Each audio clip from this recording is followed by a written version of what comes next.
Entrevista Venevisión. Líder en opinión. Por tu canal independiente, Venevisión.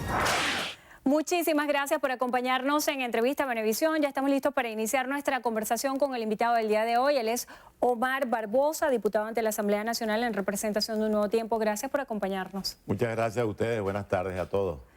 Diputado, la situación de Venezuela, ¿cómo la valora en este momento? ¿Qué se puede decir acerca de lo que está en desarrollo en nuestro país a la par de la fase exploratoria que se desarrolla en Noruega?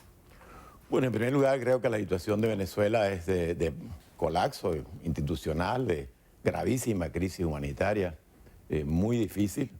Sin embargo, yo quiero frente a eso enviar una convocatoria de continuar la lucha por un cambio de gobierno que permita realmente tener la Venezuela que todos nos merecemos. Venezuela puede ser una gran nación, Venezuela tiene futuro, tiene recursos naturales y humanos suficientes y calificados como para poderla rescatar y relanzarla hacia el mundo moderno, hacia el mundo de la tecnología, del conocimiento y de un aprovechamiento eficaz de nuestros recursos petroleros bien administrados y nuestros recursos mineros en general. De tal manera que a pesar de la situación tan grave que vivimos, que es gravísima, creo que no debemos abandonar la lucha, debemos resistir, mantenernos en esta gesta en función de rescatar la libertad y lograr la Venezuela que todos queremos.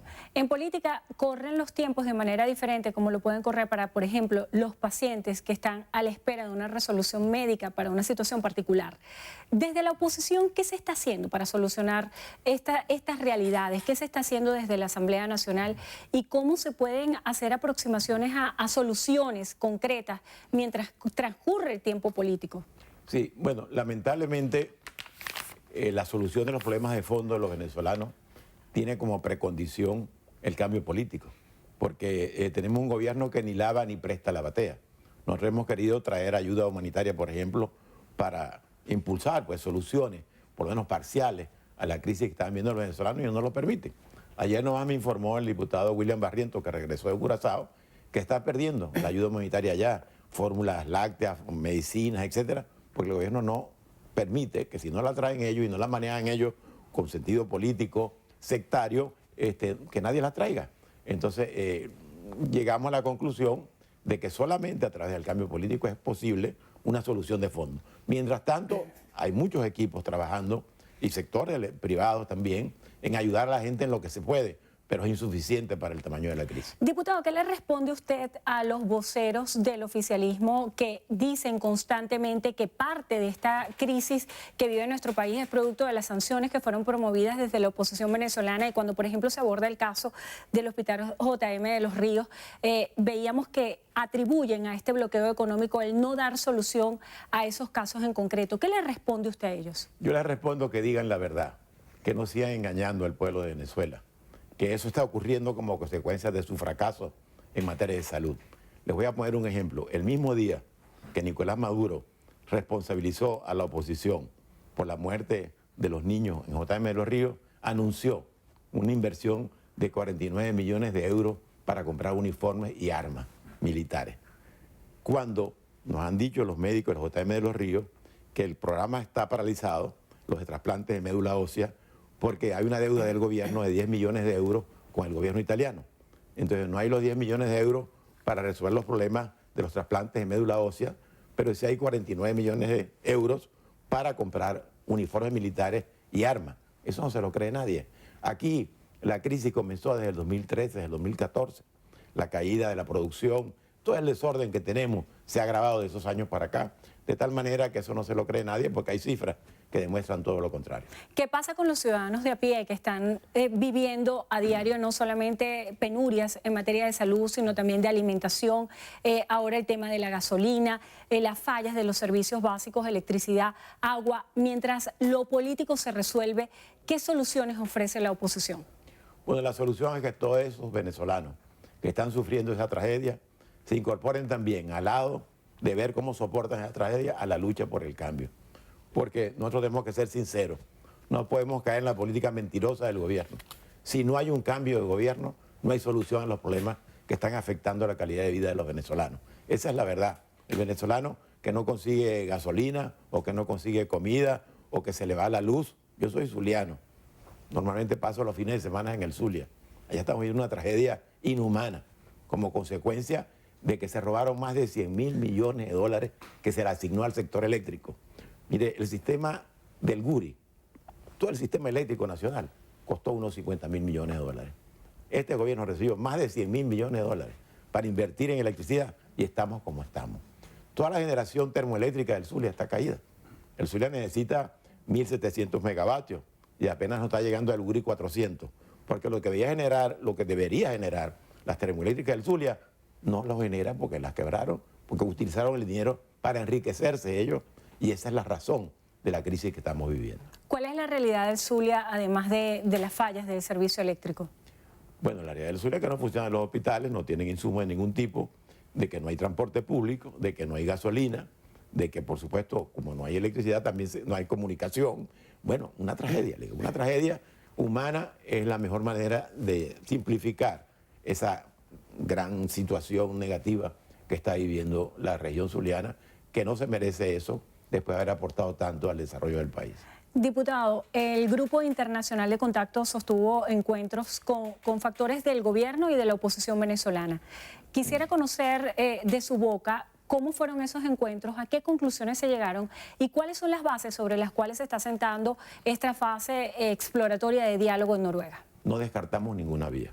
El grupo de contacto, conversar con gente de Noruega, con quien tengamos que conversar, y sin descartar ninguna de las alternativas posibles para lograr que cambie políticamente Venezuela. Pero Venezuela no tiene tiempo que perder. Nosotros no vamos a ir a Noruega a perder tiempo. Ya conocemos las artimañas para dividir y para que perdamos el tiempo todos los venezolanos que el gobierno ha aplicado en otras oportunidades. Esto no va a ocurrir.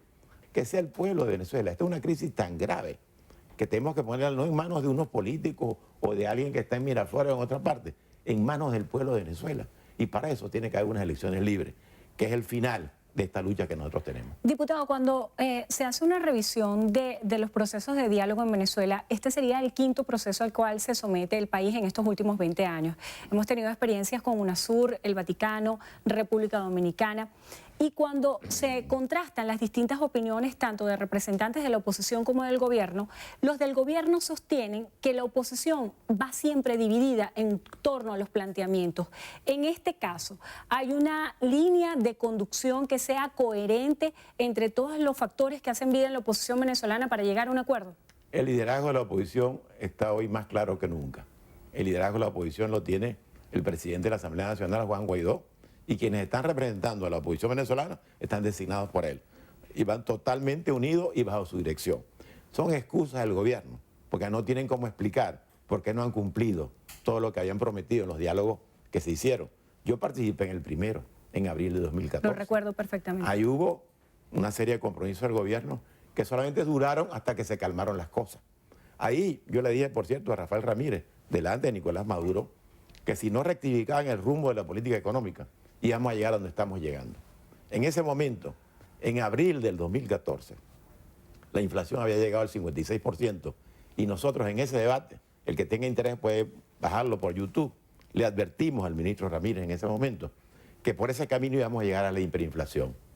Resulta que ayer se le ocurrió al Banco Central, que desde el 2015 no daba cifras, dar las cifras del 2018 y nos dice que la inflación del 2018 fue de 130.000%.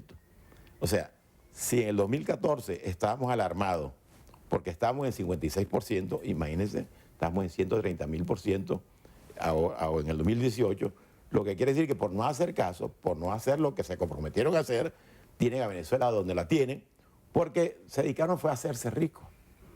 Rafael Ramírez es uno de los hombres más ricos del mundo, igual que muchos de los que manejaron las políticas del país.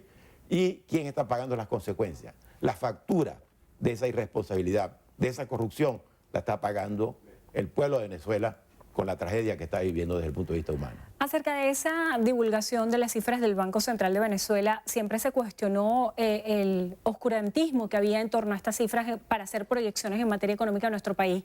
¿Lo considera una buena señal, un reconocimiento de este proceso de hiperinflación? ¿Cuál es la lectura que tiene a la divulgación de esas cifras por parte del Banco Central? Estamos tratando de leerla porque antes le prohibían al Banco Central dar cifras. No sabemos si a alguien se le ocurrió allá o el gobierno la autorizó, lo cual lo dudamos. Estamos en un proceso de investigación porque esas cifras salieron anoche. Esas mismas cifras dicen que la caída del Producto Interno Bruto para el 2018 ya estaba en 47.7%.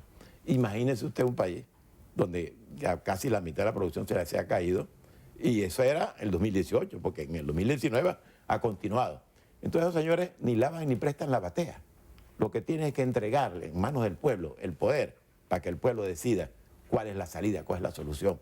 No es posible que la ambición de poder y por estar amparando una cantidad de corruptos que se han enriquecido y que están alrededor de Miraflores, el pueblo tenga que estar sufriendo lo que está sufriendo. Aquí lo que está planteado es un cambio político urgente, establecer un gobierno de emergencia.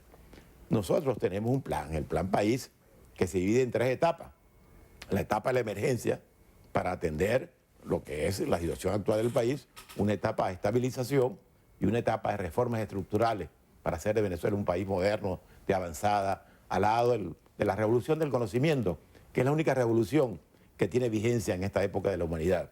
Pero tenemos unos señores que son los que han creado el problema y no quieren soltar el poder porque quieren satisfacer un grupo muy pequeño que está enriqueciendo con la presencia de ellos en el poder. Barbosa, en un país hablar de culpas es poco serio, se habla de responsabilidades, y cuando se interroga a distintos voceros del gobierno acerca de lo que ocurre en materia económica en nuestro país, ellos asumen que la responsabilidad es producto de las sanciones económicas promovidas por la oposición venezolana. ¿Qué piensa usted sobre este planteamiento que ellos hacen? Bueno, lo que acabo de decir, lo dijo Nicolás Maduro en estos días, que no se resolvían los problemas de JM de los Ríos con los niñitos por culpa de las sanciones. Y resulta que junto con decir eso, que eso cuesta 10 millones de euros, anunció 49 millones de euros para comprar armas y uniformes militares. Entonces sí hay para las armas, sí hay para los uniformes militares, pero no hay para los niños que se están muriendo.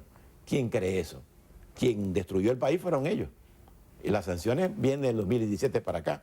Pero ya en el 2014, como dije en estos momentos, estábamos advirtiendo y señalando cifras concretas, porque en esa época el Banco Central las daba, y todas las cifras que yo cité en ese debate provenían del Banco Central de Venezuela, de lo que venía, pues.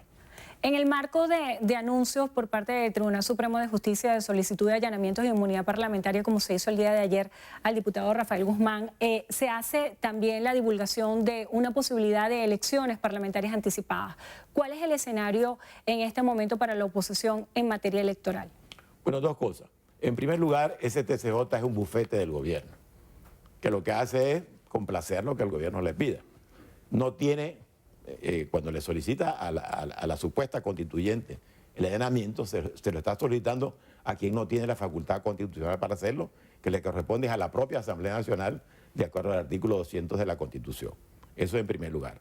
Y la otra parte de la pregunta fue... La materia electoral, ¿están preparados para unas elecciones? Esa sería una solución del país. Es una manera de evadir Nicolás Maduro lo que la gente quiere, lo que quiere una elección presidencial urgente. ¿Cuáles serían las condiciones para lo que la oposición ha denominado en materia nacional e internacional un proceso electoral justo y transparente? ¿Qué debería pasar? Bueno, primero otro CNE, que haya un árbitro electoral realmente neutral, supervisión internacional, que puedan votar todos los venezolanos cedulados, estén o no en el país, y que el pueblo decida. ¿Por qué, si lo han hecho también, le tienen tanto miedo a una elección libre? Quieren seguir con una elección amañada, como las que han hecho en los últimos tiempos. Eso es lo que está pasando. Nosotros vamos a seguir luchando por eso. Y le solicitamos al pueblo de Venezuela que resista, que siga luchando, que sabemos lo que se está sufriendo. Pero la única manera de parar ese sufrimiento es precisamente avanzando, luchando hasta lograr el cambio político, que es la puerta que abrirá las posibilidades de la Venezuela del futuro. Muchísimas gracias por estar con nosotros hoy en Entrevista a Venevisión. Omar Barbosa, diputado ante la Asamblea Nacional en representación de Un Nuevo Tiempo. Gracias por acompañarnos. Muchas gracias. Buenas tardes. Y gracias a ustedes también. Que tengan todos muy buenas tardes. Gracias, Hendrina. Amigos, hasta aquí la presente emisión de Noticiero Venevisión. Recuerden, Noticiero Venevisión, Canal 4 reporta. Ustedes deciden. A todos, muy buenas tardes.